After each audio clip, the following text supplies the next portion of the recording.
अहिल्यानगर जिल्ह्यातील एका साध्या शेतकरी कुटुंबात जन्मलेल्या राजश्री गागरे यांचा प्रवास जिद्द, धाडस आणि चिकाटीचा प्रेरणादायी आदर्श ठरत आहे.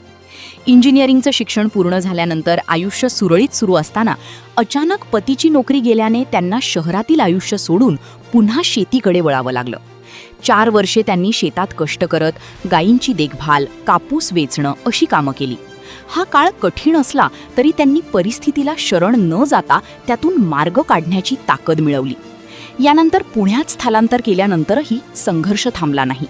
स्वतःच्या पायावर उभं राहण्यासाठी त्यांनी ब्युटी पार्लरमध्ये काम केलं. अनेकांना लाजिरवाणा वाटणारा हा टप्पा त्यांनी संधी म्हणून स्वीकारला आणि इथूनच त्यांच्या आयुष्याला नवं वळण मिळालं. 2010 साली त्यांनी मोठं धाडस करत विक्रीस निघालेली मग्नाप्लास्ट टेक्नॉलॉजी ही जर्मन कंपनी विकत घेतली. हा निर्णय त्या काळात वेगळा वाटला, पण आज तोच त्यांच्या यशाचा पाया ठरला. आज त्यांची कंपनी आशिया खंडातील पहिली चुंबक निर्मिती कंपनी म्हणून ओळखली जाते आणि कोट्यावधींची उलाढाल करते. एका शेतकरी महिलेने आंतरराष्ट्रीय उद्योग विश्वात आपली ओळख निर्माण करणं ही महाराष्ट्रासाठी अभिमानाची बाब आहे.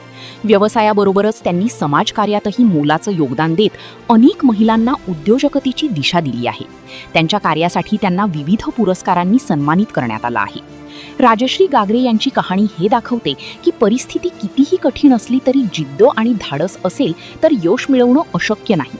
मात्र अशा अनेक महिलांना अजूनही योग्य संधी आणि पाठबळ मिळतं का, हा प्रश्न कायम आहे.